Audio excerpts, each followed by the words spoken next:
Hello friends, welcome to MK knowledge and awareness. तो friends, आज हम बात करने जा रहे हैं करगिल वॉर के बारे में। आप सब जानते हैं कि आज 26 जुलाई 2020 है और ठीक आज से 21 साल पहले 26 जुलाई 1999 ये एक बहुत ही महत्वपूर्ण दिन है भारत के लिए, क्योंकि इसी दिन जो हमारी इंडियन फोर्सेस हैं, चाहे वो इंडियन आर्मी हो या इंडियन एयरफोर्स हो, इंडियन नेवी हो, और उन्हीं के योगदान की वजह से भारत ने जो है एक विजय प्राप्त की थी और इसी दिन को विजय दिवस के नाम से जाना जाता है। आप सब जानते हैं कि किस तरीके से भारतीय सेना ने अपनी बहादुरी का एक परिचय देते हुए इस युद्ध को बहुत ही अच्छे तरीके से लड़ा। और हम सब जानते हैं कि इसमें हमारे जो हैं कितने सारे सिपाही शहीद हो गए थे और कितने ही सिपाही हमारे घायल हुए थे। शायद हम उनके लिए इतना नहीं कर पा रहे हैं आज के दिन के हिसाब से। मैं आप सबको ये कहना चाहूँगा कि शायद उन्हीं की वजह से हमारे देश में हम सुरक्षित हैं। आज अगर हिंदुस्तानी फोर्सेस, इंडियन फोर्सेस, चाहे वो कोई भी फोर्सेस हो, चाहे वो आर्मी हो, नेवी हो या एयरफोर्स हो, उन्हीं के योगदान के चलते, उन्हीं की रिस्पॉन्सिबिलिटीज़ के चलते हम अपने आप को बहुत सेफ फील करते हैं और हम एक बहुत ही सेफ कंट्री में हैं। अगर हम ये चीज़ को समझें कि इंडियन फोर्सेस का कितना बड़ा योगदान है भारत की सुरक्षा को लेकर। तो फ्रेंड्स, आपको मैं थोड़ी इन्फॉर्मेशन देना चाहूँगा बोफोर्स के बारे में कि बोफोर्स गन क्या है और ऐसे क्या सर्कमस्टांसेस हुए कि इंडिया को 1990 वॉर में फर्स्ट टाइम बोफोर्स जो गन थी उसे करगिल वॉर की जगह पर ले जाया गया और एक नहीं 100 बोफोर्स तोपों को वहाँ पे ले जाया गया। और बोफोर्स गन की मदद से ही जो ये करगिल पे हमने विजय प्राप्त की, ये बहुत ही बड़ा योगदान है एक तरीके से हम कहें भारतीय आर्मी का और भारतीय फोर्सेस का, क्योंकि इस गन के यूज़ करने के बाद ही बहुत सारी जो कैजुअल्टीज़ हैं वो कम हुई इंडियन आर्मी को। उससे पहले बहुत सारी कैजुअल्टीज़ हो चुकी थी, तो इस गन ने बहुत ही बड़ा योगदान दिया था। तो चलिए बात करते हैं इस योगदान के बारे में। अब अगर हम बात करें बोफोर्स के बारे में, तो जो बोफोर्स तोप थी 1986 में इसका एक कॉन्ट्रैक्ट साइन हुआ था जिसमें तकरीबन $285 मिलियन यूएस डॉलर्स का कॉन्ट्रैक्ट था, जिसमें टोटल 410 बोफोर्स गन हमें अलॉट होनी थी। अब इस गन को लेकर एक बहुत बड़ा स्कैम भी हुआ था, जिसकी वजह से 1989 में जो उस समय की सरकार थी वो इलेक्शन हार गई थी। लेकिन 10 साल बाद 1999 में इस गन की वजह से इंडिया को जीत हासिल हुई, जिसकी वजह से उन्होंने करगिल वॉर जो थी उसमें जीत का परचम लहराया। और अगर हम बात करें कि बोफोर्स गन ने ऐसे किस तरीके से आर्टिलरी फायरिंग की जो इंडियन फोर्सेस को आगे बढ़ने में मदद मिली, तो सिर्फ एक जो बोफोर्स गन थी उसे नहीं लेके जाया गया, टोटल 100 बोफोर्स गन को वहाँ पे अलॉट किया गया करगिल युद्ध में, ताकि मैक्सिमम आर्टिलरी फायर की जा सके और इंडियन आर्म फोर्सेस को जो ग्राउंड लेवल पे हैं वो आगे बढ़ सके।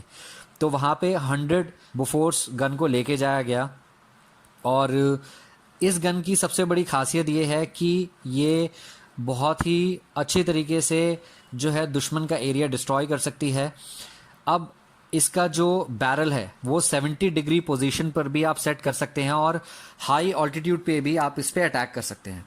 उसके अलावा सबसे बड़ा स्पेसिफिकेशन इसका ये है कि ये गन फुल्ली ऑटोमेटिक है, जिसमें जो है ऐसा नहीं है कि किसी सैनिक को इसके गोले उठाने पड़ेंगे या फिर इसको लोड करना पड़ेगा। ये फुल्ली ऑटोमेटिक है। इसकी एक ट्रे होती है, एक चैम्बर होता है, जिसमें ट्रे में 3 शेल्स को रखकर आप उसे छोड़ सकते हैं और वो ऑटोमेटिकली उस शेल को थ्रो करेगी उस बैरल पे। इसका जो शेल होता है वो एक शेल 42 केजी का होता है और उस 42 केजी के शेल में 8 किलो 8 केजी TNT होता है। It's a kind of explosive जो दुश्मनों के बंकर्स होते हैं या उनका एरिया होता है वो डिस्ट्रॉय कर सकता है।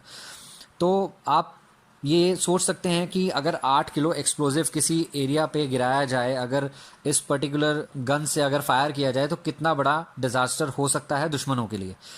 अब अगर हम बात करें कि इसकी रेंज कितनी है, तो इसकी रेंज डिपेंड करता है कि किस ऑल्टीट्यूड में या किस डिग्री पे इस गन के बैरल को सेट किया गया है। तो इसका जो एवरेज है वो है 35 किलोमीटर टू 42 किलोमीटर्स, डिपेंड करता है उसके ऑल्टीट्यूड पे। अब अगर हम बात करें कि बोफोर्स को किस डेट को यूज़ किया गया था ताकि टाइगर हिल और तोलोलिंग पर कब्जा किया जा सके, तो 3 जुलाई 1999 को बोफोर्स को यूज़ किया गया था और आर्टिलरी फायरिंग इस तरीके से की गई ताकि वहाँ के जो बंकर्स थे, दुश्मन जिन बंकर्स पे छुपे थे, जिस एरिया में छुपे थे, उसे तबाह किया जा सके, डिस्ट्रॉय किया जा सके और वहाँ पे हिंदुस्तान का जो झंडा है वो लहराया जा सके। उसके बाद ये कहा जाता है कि टाइगर हिल पे नॉन स्टॉप अटैक करने के बाद जो टाइगर हिल था वो 18 फीट छोटा हो गया था क्योंकि बहुत सारा डिस्ट्रक्शन हुआ था। और आप सबको मैंने बताया है अभी कि कितना टीएनटी या कितना एक्सप्लोजिव उसमें इंक्लूड होता है। इसके अलावा बोफोर्स और जो मल्टीटास्किंग टैंक्स होते हैं, मल्टीटास्किंग बैरल्स होती हैं, उस पे टोटल 10,000 गोले दागे गए थे दुश्मन पे और ऐसा लगने लगा था कि हाँ वो इंडिया की जीत ही है और सारे दुश्मन जो है वो भाग खड़े होने लगे।